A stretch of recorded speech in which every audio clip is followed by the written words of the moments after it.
السلام علیکم ورحمۃ اللہ وبرکاتہ۔ الحمد للہ والصلاة والسلام علی رسول اللہ وعلی آلہ وصحبہ ومن والاه اما بعد۔ آج الحمد للہ دوسری کلاس ہے الفوائد کتاب کی۔ پہلی کلاس میں ہم نے مصنف ابن قیم رحمہ اللہ اور ان کی زندگی کے بارے میں اور اس بارے میں ہم پڑھ چکے ہیں، اور آج کی کلاس میں انشاءاللہ تعالی ہماری جو کتاب ہے الفوائد، اس کتاب کے حوالے سے اور اہم چند نکات ان طلباء کے لیے جو یہ کلاس لینا چاہتے ہیں۔ پہلی بات، اس کتاب کا نام ہے الفوائد، لفظ فائدہ سے نکلا ہے۔ فائدہ، ایک فائدہ، اور فوائد جمع ہیں، بہت سارے فائدے۔ اس طرح ہم اردو میں بھی کہتے ہیں کہ اس کام میں یہ فائدہ ہے، اس کام میں یہ فائدہ ہے، اور اسی طریقے سے ایک فائدہ ہے جس کو ہم کہتے ہیں علمی فوائد، کہ انسان کے علم میں جو بات نہ ہو، اور در حقیقت علم قال اللہ اور قال الرسول ہم انشاءاللہ اسی کتاب میں پڑھیں گے۔ اس بارے میں مصنف نے بیان کیا ہے کہ العلم قال اللہ قال رسولہ قال الصحابۃ هم اولو العرفان۔ علم قال اللہ اور قال الرسول اور صحابہ کرام کے اقوال، یہ علم اسی چیز کا نام ہے۔ تو جب ایک مومن کو نئی کوئی بات ملتی ہے، کچھ نیا علم ملتا ہے، تو یہ فائدہ اس کے لیے ہر فائدے سے زیادہ قیمتی ہے۔ اور بلکہ اللہ کے رسول صلی اللہ علیہ وسلم مومن کے بارے میں فرماتے ہیں کہ لا یشبع المؤمن من خیر حتی یکون منتہاہ الجنہ۔ ایک مومن کبھی بھی خیر سے، علم سے، اچھائی سے کبھی بھی سیر نہیں ہوتا، سیراب نہیں ہوتا۔ جتنا بھی اسے علم مل جائے وہ اس کے لیے کم ہے، وہ کہتا ہے مجھے اور مل جائے، اور مل جائے۔ حتی یکون منتہاہ الجنہ، یہاں تک کہ اینڈ، آخر میں وہ جنت تک پہنچ جاتا ہے یہ علم حاصل کرتے کرتے۔ تو اس کتاب میں ابن قیم رحمہ اللہ نے فائدہ نہیں بلکہ فوائد نقل کیے ہیں، بہت سارے فائدے نقل کیے ہیں۔ ابن قیم رحمہ اللہ، جس طرح میں نے کہا کہ یہ ان کی ایک ڈائری ہے، فوائد کے نام سے انہوں نے بڑی ساری کتابیں لکھی ہیں۔ ان میں سے ایک کتاب بدائع الفوائد بھی ہے، اور بھی الگ الگ موضوعات کے انہوں نے فوائد نقل کیے ہیں، لیکن یہ کتاب، اس کتاب کا نام ہے صرف الفوائد۔ اس میں الگ الگ موضوعات، مختلف، کسی ایک موضوع نہیں بلکہ الگ الگ موضوعات سے ابن قیم رحمہ اللہ نے پھول جمع کیے ہیں۔ ایک ایک سا گلدستہ ہے جس میں الگ الگ باغیچوں کے پھول ہیں، اور الگ الگ باغیچوں سے پھل لے کے انہوں نے ایک جگہ سجائے ہوئے ہیں۔ تو اس کتاب کو پڑھنے والا کبھی بھی بور نہیں ہوتا، کبھی تھکتا نہیں ہے، کیونکہ ایک موضوع تو ہے نہیں، ایک ترتیب کے ساتھ نہیں ہے۔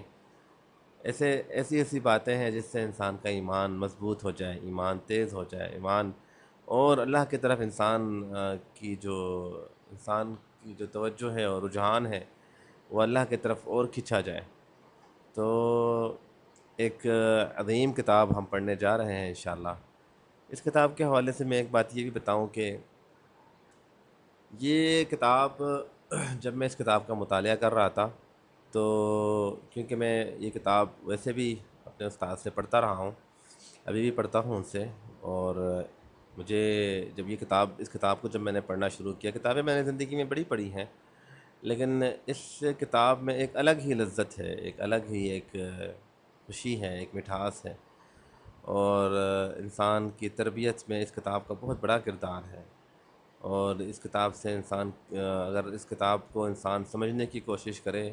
تو یہ انسان کو اللہ کے ساتھ جوڑے، اور بہت ہی احسن انداز سے انسان اپنی اصلاح کر سکتا ہے۔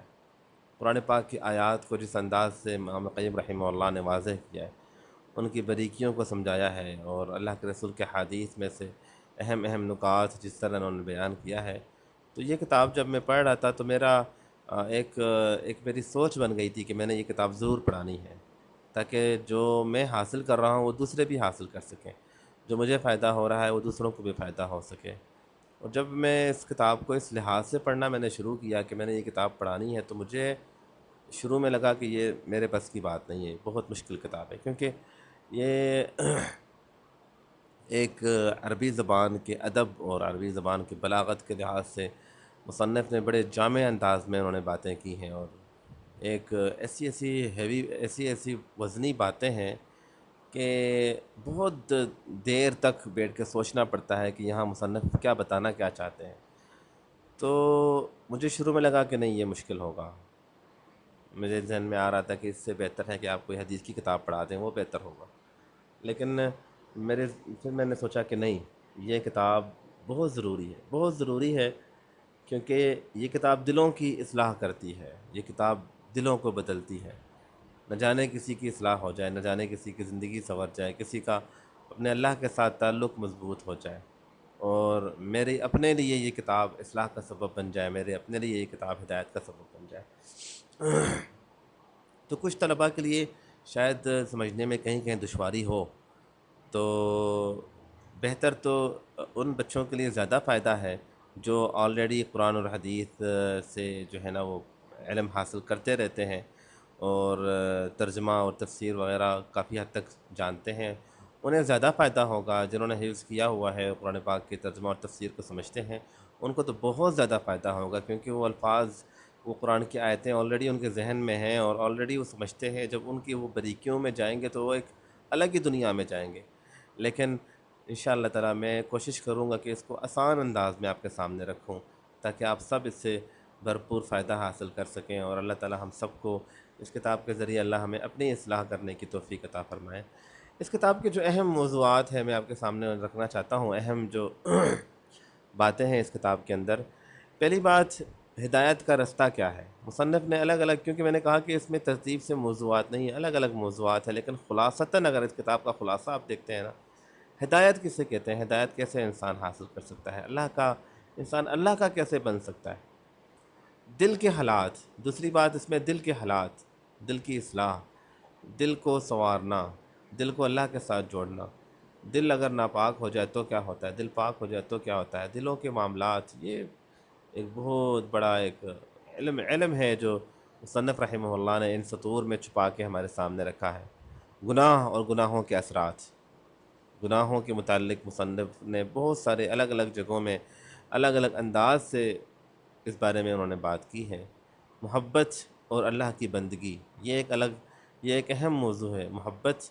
اللہ کی محبت، بندوں کی محبت، اور بندگی کے حوالے سے قرآن پاک پہ غور و فکر، قرآن پاک کی مختلف آیات، جن میں سے ہم پڑھیں گے سورۃ قاف، مکمل سورۃ قاف کی تفسیر ہے اس کتاب میں، اور ایسے عظیم انداز میں مصنف نے تفسیر کی ہے کہ انسان پڑھ کے انسان کا ایمان تازہ ہو جائے۔ سورۃ تکاثر ہے، اس کی کچھ آیتوں کی تفسیر ہے، اور بھی آگے بھی۔ تو قرآن پاک پر غور و فکر اور دعا اور اللہ کو یاد کرنا، یہ چیزیں، حکمت اور حکمت کی باتیں اور اقوال زریں یا سنہری باتیں، یہ موضوع ہے اس کتاب کا، جو اہم موضوعات ہیں اس کتاب کی جو میں نے آپ کے سامنے رکھی ہیں۔ آئیں آگے بڑھتے ہیں۔ اس کتاب کو جب ہم نے پڑھنا ہے، اس کتاب کو جب ہم نے سیکھنا ہے، تو کچھ اہم نکات اپنے ذہن میں رکھ لیں جو کام آپ کے لیے ضروری ہے۔ بلکہ میں کہتا ہوں کہ صرف یہ کتاب نہیں، آپ کوئی بھی کتاب پڑھتے ہیں، کوئی بھی آپ علمی درس آپ سنتے ہیں، کسی جو ہے نا وہ قرآن پاک کا ترجمہ تفسیر پڑھتے ہیں، تو کچھ اہم چیزیں ہیں جو آپ کے ساتھ جڑی ہوئی ہونی چاہیے۔ پہلی بات، اخلاص۔ سب سے ضروری عمل، سب سے اہم عمل وہ اخلاص ہے، کہ للہیت ہو۔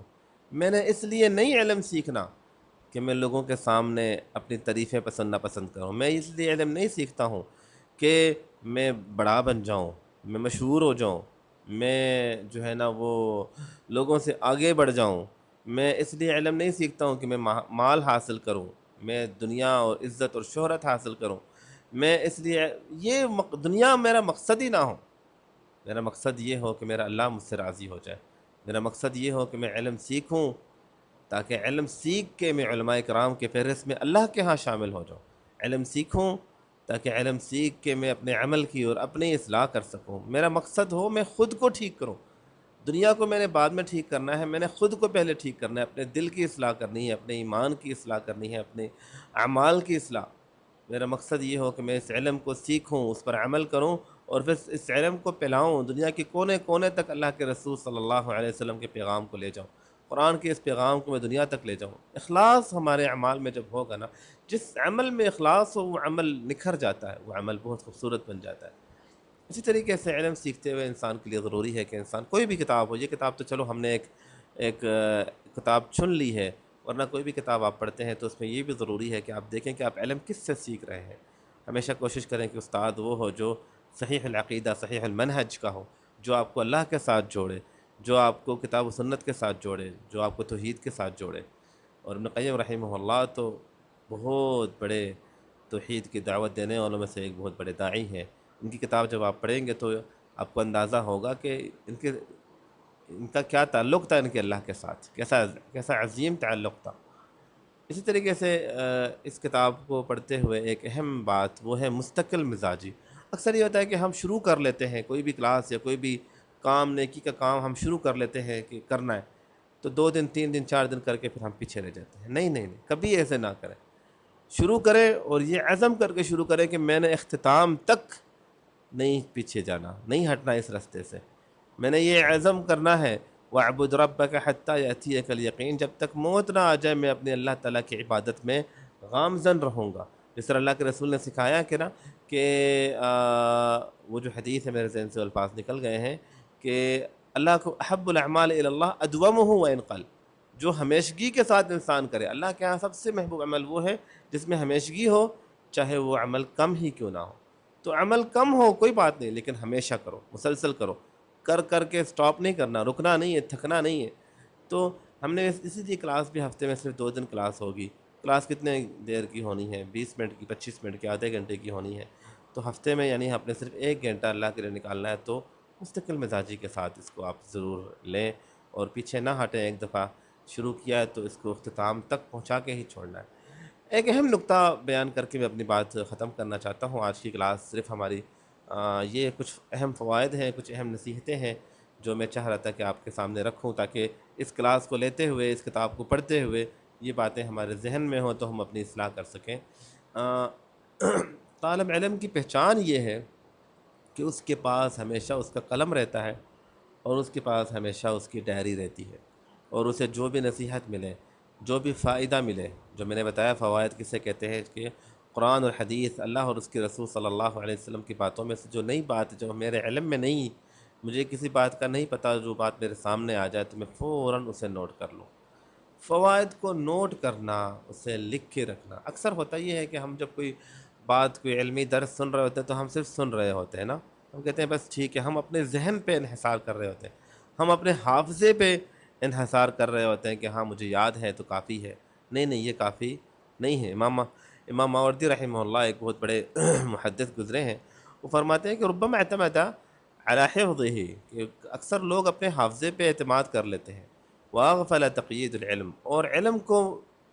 سنبھال کے رکھنے میں غفلت برت جاتے ہیں، سستی کر جاتے ہیں، اور سوچتے ہیں کہ نہیں میرا حافظہ ہے، مجھے یاد رہ جائے گا، میں نے نہیں بھولنا۔ لیکن فرماتے ہیں وہ ھذا خطأ، یہ غلط ہے، ایسا نہیں ہونا چاہیے، کیونکہ کبھی کبھی انسان کو غلطی لگ جاتی ہے، انسان جو ہے نا وہ بھول جاتا ہے، کچھ اور سنا ہوتا ہے، کچھ اور پڑھا ہوتا ہے، اور اسے کچھ اور لگ رہا ہوتا ہے، اور والنسیان طارق، اور بھول یہ انسان کی فطرت ہے، اور یہ کبھی بھی دستک دے کے آ سکتی ہے کہ انسان کبھی بھی بھول جاتا ہے۔ تو جب آپ نے لکھا ہوا ہوگا، اور آپ جب لکھ کے اسے بعد میں پڑھیں گے اور اسے یاد کریں گے اور اسے بار بار، تو آپ بوڑھے بھی ہو جائیں گے تو آپ کے پاس وہ کتابیں محفوظ، وہ باتیں محفوظ ہوں گی۔ جب آپ اس کو کھولیں گے تو وہ باتیں آپ کو دوبارہ، وہ باتیں یاد آئیں گی، اور دوبارہ وہ آپ کی اصلاح اور تربیت کے جو معاملات ہیں وہ آپ کے ساتھ دوبارہ سے جڑ جائیں گے۔ بلکہ امام شعبی رحمہ اللہ ایک بہت بڑے محدث تھے، وہ کہا کرتے تھے کہ اذا سمعت شیئا فاکتب، جو بھی علم کی بات سنتے ہو نا اسے لکھ لیا کرو، ولو بالجدار، اگر لکھنے کے لیے کوئی بھی چیز نہ ملے نا تو دیوار پہ ہی لکھ دیا کرو، لیکن لکھ لیا کرو۔ جب انسان لکھتا ہے، کیونکہ ایک تو آپ سن رہے ہیں، ٹھیک ہے، انہماک کے ساتھ آپ سن رہے ہیں، پھر اسے آپ ساتھ میں لکھ رہے ہیں، تو ڈبل ڈبل ہو گیا نا۔ پھر جو آپ لکھ رہے ہیں، آپ کی نظر بھی اس پر ہے، آپ آنکھوں سے بھی اس کو دیکھ رہے ہیں، کان سے بھی آپ سن رہے ہیں، ہاتھ سے بھی آپ اس کے ساتھ آپ کا ہاتھ بھی جڑا ہوا ہے، تینوں چیزیں آپ نے جوڑ لی ہیں۔ بعد میں جب اس کو آپ ریپیٹ کرتے ہیں، پڑھتے ہیں، زبان، آنکھ، کان، ہاتھ، سارے اعضاء، آپ کا ذہن، آپ کا دل، سارے جب وہاں منہمک ہو جاتے ہیں نا، تو وہ چیز آپ کے ذہن میں وہ بات رہ جاتی ہے، اور وہ آپ کے عمل میں بھی پھر وہ چیز آ جاتی ہے۔ تو لکھنا یہ بہت ضروری ہے۔ اس لیے ہم جب دیکھتے ہیں صحابہ کرام کی زندگی، عبداللہ بن عمر بن العاص رضی اللہ عنہ کے بارے میں آتا ہے، وہ اپنے بارے میں خود کہتے ہیں، یہ ابو داؤد کی روایت ہے، علامہ البانی رحمہ اللہ نے اس روایت کو صحیح قرار دے دیا، کہتے ہیں کہ میں کنت اکتب کل شیء، میں ہر چیز لکھتا تھا۔ اللہ کے رسول صلی اللہ علیہ وسلم کی زبان سے نکلے ہوئے ہر لفظ، چاہے وہ قرآن پاک کی آیتیں ہوں یا رسول اللہ کا فرمان ہو یا اللہ کے رسول جو بھی کہتے، میں لکھ لیتا تھا۔ لوگوں نے مجھے کہا کہ عبداللہ کیا کرتے رہتے ہو، کبھی اللہ کے رسول صلی اللہ علیہ وسلم غصے میں ہوتے ہیں، کبھی کسی حالت میں ہوتے ہیں، کبھی کسی حالت میں، تم ہر بات لکھتے ہو، ہر بات نہ لکھا کرو۔ تو کہتے ہیں کہ مجھے لگا کہ ہاں شاید میں غلط کر رہا ہوں، تو میں نے لکھنا چھوڑ دیا۔ تو اللہ کے رسول صلی اللہ علیہ وسلم نے مجھ سے پوچھا کہ عبداللہ کیا ہو گیا، کیوں نہیں لکھتے ہو؟ تو میں نے کہا یا اللہ کے رسول صلی اللہ علیہ وسلم، وہ یہ مسئلہ ہے کہ آپ کبھی کسی حالت میں کبھی کسی حالت میں ہوتے ہیں تو میں نہیں لکھتا ہوں۔ تو اللہ کے رسول صلی اللہ علیہ وسلم نے فرمایا اکتب، لکھا کرو، فوالذی نفسی بیدہ، اس ذات کی قسم ہے جس کے قبضے میں میری جان ہے، ما یخرج منہ الا حق، اس زبان سے حق کے سوا کچھ نہیں نکلنے والا۔ اس حدیث میں جو ہمارے لیے جو اہم نقطہ ہے، جو میں بیان کرنا چاہ رہا تھا، حالانکہ اس میں بہت سارے فوائد ہیں اس حدیث میں، جو اہم نقطہ جو میں سمجھانا چاہ رہا تھا وہ یہ دیکھیں کہ صحابہ کرام لکھا کرتے تھے، اور صحابہ کرام صرف ایک نکات نہیں بلکہ رسول اللہ کی ہر بات لکھتے تھے۔ حالانکہ صحابہ کرام کا حافظہ بہت تیز تھا لیکن پھر بھی وہ لکھتے تھے۔ کچھ صحابہ تو اتنے زیادہ ان کا حافظہ مضبوط تھا کہ وہ ماشاءاللہ ان کو باتیں کبھی نہیں بھولتی تھی، اور کچھ صحابہ کرام بلکہ اکثر صحابہ کرام لکھا کرتے تھے۔ تو علم لکھنا یہ طالب علم کی پہچان ہے، طالب علم کی پہچان ہے۔ معاویہ بن قرہ رحمہ اللہ فرماتے ہیں کہ من لم یکتب علمہ لم یعد علمہ علما، جو انسان اپنے علم کو لکھتا نہیں ہے نا، اس کا علم علم نہیں ہے، کیونکہ اس کے علم میں غلطی آ سکتی ہے اور اس کے علم میں بھول بھی آ سکتی ہے، اس کا علم علم نہیں ہے، پختگی نہیں ہے اس کے پاس جو لکھتا نہیں ہے۔ تو لکھنا بہت ضروری ہے۔ اس لیے اللہ کے رسول صلی اللہ علیہ وسلم کی ایک اور حدیث ہے، یہ امام البانی رحمہ اللہ نے اپنی کتاب سلسلہ صحیحہ کے اندر اس حدیث کو نقل کیا ہے صحیح سند کے ساتھ، اور حدیث نمبر 2026 ہے۔ اس میں فرماتے ہیں کہ قید العلم بالکتاب، علم کو اپنے پاس روک لو، علم کو اپنے پاس قید کر لو لکھنے کے ذریعے۔ تو اس لیے لکھنا انتہائی ضروری ہے، اور میں چاہوں گا کہ آپ میں سے ہر ایک کے پاس قلم ہو، ہر ایک کے پاس ڈائری ہو، اور کوئی بھی آپ کلاس لیتے ہیں تو اس کی لازم اسے جو باتیں آپ پڑھتے ہیں، جو سنتے ہیں، جو سیکھتے ہیں، انہیں نوٹ کرنا یہ انتہائی ضروری ہے، کیونکہ یہ ہماری ایک جامع کتاب ہے اور ایک لمبی ایک کلاس چلنی ہے، اور یہ کتاب بھی ایک بہت جو ہے نا وہ ایک جامع ایک موٹی کتاب ہے، اتنی موٹی بھی نہیں ہے لیکن کافی بڑی کتاب ہے۔ جو میرے سامنے جو نسخہ ہے میں ذرا دیکھ لوں، اس میں تقریباً 230 صفحات ہیں، 230 صفحات ہیں جو میرے پاس عربی نسخہ ہے۔ یہ مکتبہ دارالحیات بیروت لبنان سے یہ کتاب چھپی ہوئی ہے۔ بہرحال تقریباً 250 کے قریب پیجز ہیں، یا 200-250 کے قریب پیجز ہیں، تو کیونکہ یہ ایک بڑی کتاب ہے اور اس میں ہمیں ایک وقت لگنا ہے اس کتاب کو مکمل کرنے میں انشاءاللہ، لیکن انشاءاللہ ہر کلاس آپ کو یہ بتائے گی کہ یہ کتاب بہت اہم ہے، بہت اہم ہے، اور آپ کو انشاءاللہ مجھے اللہ سے امید ہے کہ ہر کلاس آپ کی تربیت کرے گی، ہر کلاس میں آپ محسوس کریں گے کہ میں خود کو بہتر بنا رہا ہوں۔ آپ نے لکھنا ضرور ہے، اور لکھنے کا طریقہ یہ میں آپ کو بتا دیتا ہوں، کیونکہ میری زندگی کا ایک بہت لمبا عرصہ میں عربوں میں گزار چکا ہوں۔ عربوں میں تو آپ کسی بھی درس میں جائیں نا، کسی بھی عالم دین کے درس میں جائیں تو آپ کو جو طلبت علم نظر آئیں گے نا، سینکڑوں کی تعداد میں وہ بیٹھے ہوں گے، ہر ایک کے ہاتھ میں اس کا قلم اور ہر ایک کے ہاتھ میں اس کی ڈائری ہوگی، ہر کوئی لکھ رہا ہوگا، کوئی بھی استاد کی طرف آنکھیں اٹھا کے استاد کی طرف نہیں دیکھ رہا ہوگا، سب لکھ رہے ہوں گے۔ وہی لوگ نہیں لکھ رہے ہوں گے جو کبھی درس ویسے ہی ہو رہا ہے تو وہ آ کے بیٹھ گئے ہیں، جو ریگولر بچے کلاس لے رہے ہوتے ہیں، ہر ایک نے قلم پکڑ کے سب لکھ رہے ہوتے تھے۔ تو اس لیے چند اہم باتیں میں آپ کے سامنے رکھتا ہوں لکھنے کے حوالے سے۔ سب سے پہلے آپ ایک ڈائری رکھیں جو رف ڈائری ہو. تو اگر تو آپ کے پاس وقت ہے اور آپ آسانی کے ساتھ جو ہے نا آپ اس کلاس کو پورا ٹائم دے سکتی ہیں نا، دے سکتے ہیں، تو پھر ایک ڈائری رکھیں اور جو بھی باتیں بتائی جاتی ہیں میکسیمم باتیں آپ نوٹ کریں، میکسیمم باتیں نوٹ کریں. اگر میکسیمم باتیں آپ نوٹ نہیں کر سکتے ہیں، وقت کی قلت ہے اور آپ کو لکھنے میں دشواری ہے یا لکھنے میں آپ سست ہیں، تو پھر آپ کے ہاتھ میں ڈائری ہو اور جو نکات ہوں وہ ساتھ ساتھ نوٹ کرتے جائیں. جو اہم اہم باتیں آپ کو نظر آئیں، جو مین باتیں آپ کو نظر آئیں، وہ آپ ساتھ ساتھ لکھتے جائیں انہیں کہ یہ باتیں مجھے ملی ہیں. اگر تو آپ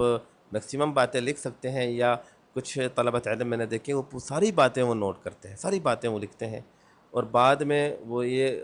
جو ہے نا وہ اس میں لکھتے ہیں رف کاپی میں. پھر ایک نیٹ کاپی ہوتی ہے، ڈائری ہوتی ہے، تو اس کے اندر وہ بعد میں اس کو نیٹ کر کے مین ہائی لائٹس نوٹ کرتے ہوئے، اور ان ہائی لائٹس کے نیچے جو دلائل ہیں کتاب و سنت کی روشنی میں جو باتیں بتائی گئی ہیں، جس حدیث سے یہ بات لی گئی ہے، جس آیت سے یہ بات لی گئی ہے، ان کے دلائل، حوالہ جات، اور جو اس میں ہمیں سبق مل رہا ہے، جو فائدہ مل رہا ہے، جو نصیحت مل رہی ہے، وہ ساری باتیں پھر نیٹ کر کے صاف ستھرا کلرفل پینز یوز کر کے وہ لکھ کے اس کو آپ محفوظ کرتے ہیں اپنے پاس ڈائری میں. کوشش کریں کہ ڈائری اچھی ہو اور اس کلاس کے لیے الگ سے ایک ڈائری ہو، جس میں کوئی اور کتاب، کوئی اور کلاس آپ اس میں ایڈ نہیں کریں گے، کیونکہ یہ کلاس ہماری لمبی ہے. پوری ایک ڈائری اس کلاس کے لیے آپ رکھیں، موٹی ڈائری ہو، تاکہ اس کو آپ پراپر اس میں میکسیمم آپ اس میں کور کر سکیں. تو آپ اس میں نوٹ کریں گے، آپ کوشش کریں گے کہ اگر تو آپ کے پاس اتنا ٹائم نہیں ہوتا کہ آپ ڈبل ڈبل لکھیں، سنگل ٹائم میں لکھ رہے ہیں، تو پھر آپ پوائنٹس نوٹ کرتے جائیں گے اور انہیں آپ لکھتے جائیں گے اپنے پاس. اور اس کے بعد نمبر 2، جب آپ اس کو لکھ لیتے ہیں تو اچھی بات یہ ہے کہ بعد میں اس کو آپ ریپیٹ کریں، بعد میں اس کو نظر لگائیں. اور سب سے اچھی بات یہ ہے کہ جو آپ نے پڑھا ہے بعد میں آپ اپنے گھر میں اپنے بچوں کو بٹھائیں، ان کو پڑھائیں، اپنے بہن بھائیوں کو بٹھائیں، ان کو پڑھائیں، اپنے ماں باپ کو بٹھائیں، ان کو پڑھائیں، اپنے شاگردوں کو بٹھائیں، اپنے دوستوں کو، اپنے سہیلیوں کو، اپنے جو جاننے والے ہیں ان کو بٹھائیں، ان کو پڑھائیں کہ آج میں نے یہ پڑھا ہے، آج میں نے یہ سیکھا ہے، دیکھو قرآن سے ہمیں یہ سبق مل رہا ہے، اس آیت سے ہمیں یہ سبق مل رہا ہے، اس حدیث سے ہمیں یہ نصیحت مل رہا ہے. میں کہتا ہوں اگر آپ اس طریقے کو اپنائیں گے تو انشاءاللہ آپ دیکھیں گے کہ یہ باتیں کیسے آپ کے دل پہ اثر کرتی ہیں اور کیسے آپ کی اصلاح ہوتی ہے ان باتوں کے ذریعے. اور پھر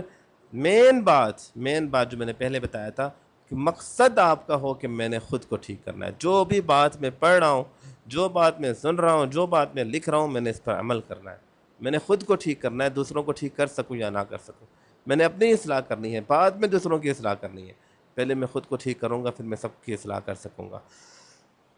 یہ چند اہم گزارشات، چند اہم باتیں جو میں نے آپ کے سامنے رکھی ہیں. اللہ سے دعا ہے کہ اللہ تعالیٰ مجھے بھی حق بیان کرنے کی توفیق عطا فرمائے، اور اللہ تعالیٰ آپ سب کو حق سننے کی اور استقامت کے ساتھ اللہ تعالیٰ ہمیں اس نیکی میں استقامت کے ساتھ آگے چلنے کی اور اس کو تکمیل تک پہنچانے کی اللہ ہمیں توفیق عطا فرمائے. اللہ سے دعا ہے کہ اللہ تعالیٰ حق بات جو ہم کہتے ہیں، سنتے ہیں، پڑھتے ہیں، ان پر ہمیں عمل کرنے کی بھی توفیق عطا فرمائے. اللہ ہمارے دلوں کی اصلاح فرمائے، ہمارے اعمال کی اصلاح فرمائے، ہمارے ایمان کی اصلاح فرمائے. ہمارے دلوں کو اللہ اپنی محبت سے بھر دے اور اللہ کا قرب ہمیں حاصل ہو، اللہ کی محبت ہمیں حاصل ہو. سبحانک اللہم و بحمدک، نشہد ان لا الہ الا انت، نستغفرک و نتوب الیک. السلام علیکم ورحمۃ اللہ وبرکاتہ.